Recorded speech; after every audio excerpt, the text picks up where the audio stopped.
Hello students, today we are going to discuss the Patho MCQs asked in the NEET exam in the year 2023. This year around 13 questions were asked in Patho. These 13 questions, there could be more, could be an overlap with medicine or could be an overlap with physiology or for that matter any other subject. Pathology forms the backbone of medicine. If you don't know pathology, you cannot understand medicine. Please note this. Pathology is the backbone of medicine. So this year around 13 direct questions from pathology were asked, but out of them 3 were from general patho, and again a little less than 50%, that is your 5 questions were from hemat, and 5 questions again from systemic path. This year, they've increased the percentage of questions asked from systemic path. Majority were from your endocrine, kidney as usual, and heart. So, let's try to dissect each and every question, discuss the options, and try to dominate. First question. A male patient presents with midline neck swelling that progresses to cervical lymph node enlargement. Given the histopathology of the lesion, which of the following statement about the condition is incorrect? Please note incorrect. So, you've given a patient with midline swelling, cervical lymph node enlargement. This is sufficient to tell you what the diagnosis could be even if you don't make out anything from the picture. Midline swelling plus cervical lymph node enlargement most probably would be your papillary carcinoma of thyroid. Okay, so what are the incorrect options? FNAC, fine needle aspiration cytology, is not diagnostic. First option itself is incorrect. In fact, FNAC is diagnostic of papillary carcinoma thyroid. So this is the correct answers. The other, it spreads quickly via lymphatics. Yes, this is also correct. Nuclear characteristics are used for identification. What are the nuclear characteristics? Very commonly asked, orphan Anni nucleus. Okay, orphan Anni appearance with grooved nucleus. Grooved nucleus also known as coffee bean appearance. So, the nuclear characteristics are indeed useful for identification, plus this cancer has an excellent prognosis. So, the incorrect option here is the fine needle aspiration cytology is not diagnostic. In fact, it is diagnostic. Very simple. Right. Next question. Which of the following statements is correct regarding Mendelian inheritance pattern? Now, what is Mendelian inheritance pattern? Basically, single gene defects follow the Mendelian inheritance pattern, and these are known as Mendelian disorders. So, let's try to analyze each and every option.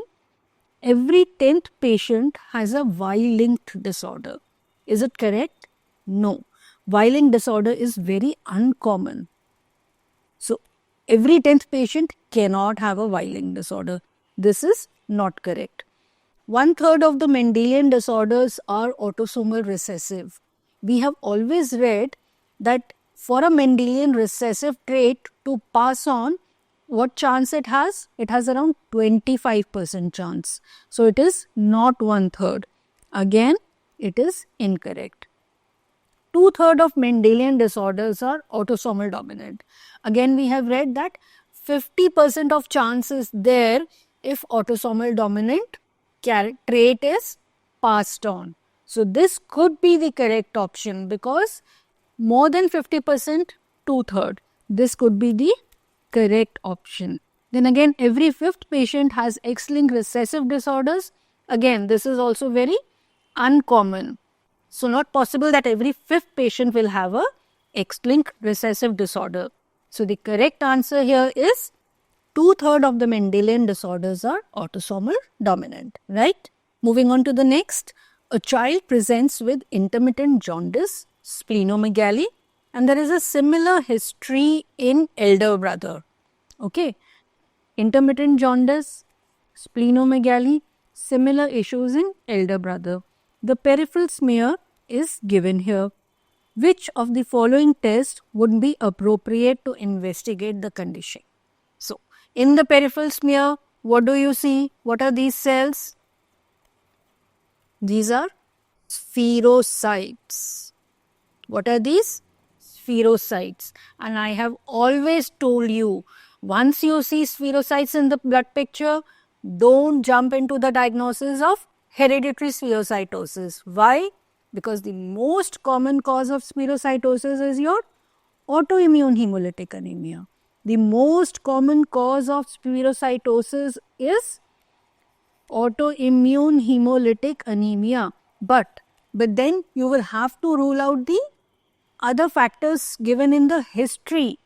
Autoimmune hemolytic anemia is not seen in families. Okay, it is not a hereditary disorder. Here they very clearly given that elder brother also had the same finding. So here the diagnosis would be hereditary spherocytosis, and for which you have to do a osmotic fragility test. So the correct answer here is hereditary spherocytosis. But please be cautious. Once you see a spherocyte, don't just call it hereditary spherocytosis. You have to rule out the other factors. You have to check the clinical history, maybe the other lab parameters if they've given, right? Most common cause of spherocytosis is your autoimmune hemolytic anemia, and the test to differentiate is Coombs test. But here they have already told you it's a familial disease, hereditary disease, so you will have to point out it is osmotic fragility test to rule out hereditary spherocytosis. Okay, so I've already told you autoimmune hemolytic anemia is not the correct option here because it is a hereditary disease. Paroxysmal nocturnal hemoglobinuria. Is it possible that this patient is suffering from PNH? No. Characteristic finding seen in PNH is your hemoglobinuria, which is not seen here. Okay. Then G6PD deficiency. What is the characteristic feature that you see in G6PD deficiency? Yes, you see Heinz bodies or the bite cells, which are also known as degmacytes, which are not seen in this current patient. So the correct answer here is hereditary spherocytosis. Please note, G6PD deficiency, hereditary spherocytosis are the hereditary causes or the inherited causes of hemolytic anemia. On the other hand, your autoimmune hemolytic anemia and PNH are the acquired causes of hemolytic anemia, and in that also PNH is the acquired hemolytic anemia with a membrane defect. I hope you all remember this, right? So, moving on, an African child presents with mass in the jaw and a biopsy reveals specific findings. You have given a biopsy picture. The child also has translocation 814. What is the most likely diagnosis? See, this type of question should bring a smile on your face. This question is sure shot to be correct. African boy, jaw swelling, translocation 814, characteristic. Even if they have not given the biopsy picture, your answer is Burkitt lymphoma, right? Answer is Burkitt lymphoma. These features should tell you that it is a case of Burkitt lymphoma. What is Burkitt lymphoma? Burkitt lymphoma is your L3 type in FAB classification. ALL, L3 in your FAB classification. The characteristic is African origin, jaw swelling, EBV infection, Epstein-Barr virus infection. Biopsy, what will you see? A starry sky pattern. Now, what are the stars? Stars are your macrophages. Okay, stars are the macrophages. And what is the sky? The sky is the tumor debris in the background. Okay, Very clear? African boy, jaw swelling, translocation 814. It has to be Burkitt lymphoma. Acute myeloid leukemia, what will you see in biopsy in acute myeloid leukemia? You will see myeloblasts, right? And follicular lymphoma, you will see lymphocytes, diffuse effacement of the lymph node architecture. You will not do a bone marrow biopsy in follicular lymphoma. Plus, in follicular lymphoma, the characteristic presentation would be painless cervical, painless lymphadenopathy. Multiple myeloma, again, the biopsy has to be very clear. You will see plasma cells. So, the characteristic finding, starry sky appearance, African boy, jaw swelling, translocation 814. It is, yes, it is Burkitt lymphoma. Very simple, straightforward question, right? Moving on to the next. A child who was admitted with cola colored urine, that is brown colored urine, hypertension, eye puffiness. Laboratory tests showed creatinine level of 2.5 milligram per deciliter, which increased to 4.5 after 3 weeks of treatment without improvement. Which of the following electron microscopic finding is most likely observed in this patient? So, this is a case of very characteristically cola colored urine, hypertension, eye puffiness, raised serum creatinine. It is a very characteristic case of your acute post-streptococcal glomerulonephritis. And what do you see in the electron microscopy of this disease? You see subepithelial deposits.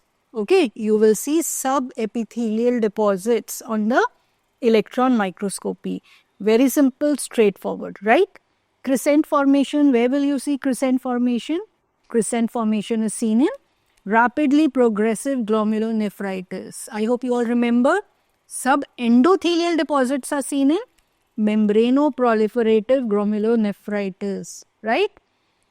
Mesangial deposits seen in IgA nephropathy or your Buerger's disease. So, our case is a case of acute post-streptococcal glomerulonephritis and you will see subendothelial deposits, right? Let's move on to the next question. A patient who was transfused with 4 units of blood 2 hours ago now reports chest discomfort. You do an X-ray, X-ray shows bilateral fissural thickening.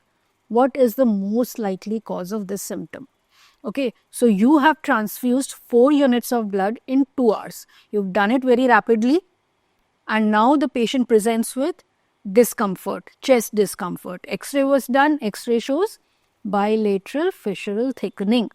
What is the most likely cause of these symptoms? So, you have transfused the blood very rapidly, hypocalcemia would be there, but hypocalcemia will not present with chest discomfort. Hypocalcemia will present with your neuromuscular symptoms. Neuromuscular symptoms, the patients will have tingling sensation, not chest discomfort. ABO incompatibility reaction, how will the patients present? The patients will present with fever, chills, hypotension. Okay, ABO incompatibility reactions, the patients will present with fever, chills, hypotension, in fact, hemoglobinuria, which is not the case in our present scenario. Fluid overload. Yes, the correct answer here is fluid overload and it is your transfusion associated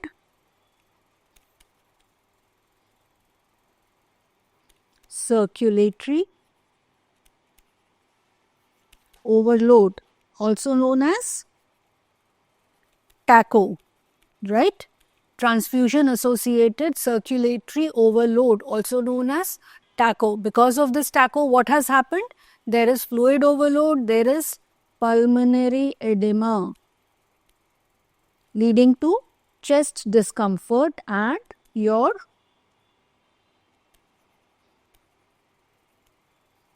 bilateral fissural thickening.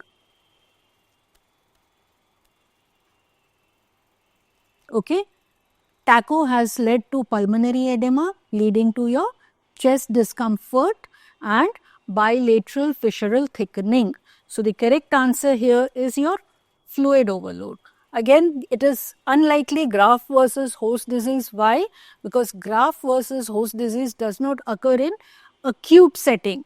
It takes around few days to weeks to present, and the patients will present with skin rashes, bone marrow suppression, liver dysfunction, which is not the case here. So, the correct answer here is fluid overload. So, these were all the questions that were asked. Please note, every question, every MCQ is like a maze or a puzzle. You will have to find out your way. See, loosen out all the threads. Read the case history very seriously. Read the case history. See all the lab parameters. I am sure you will arrive at the correct diagnosis. Thank you. Study hard.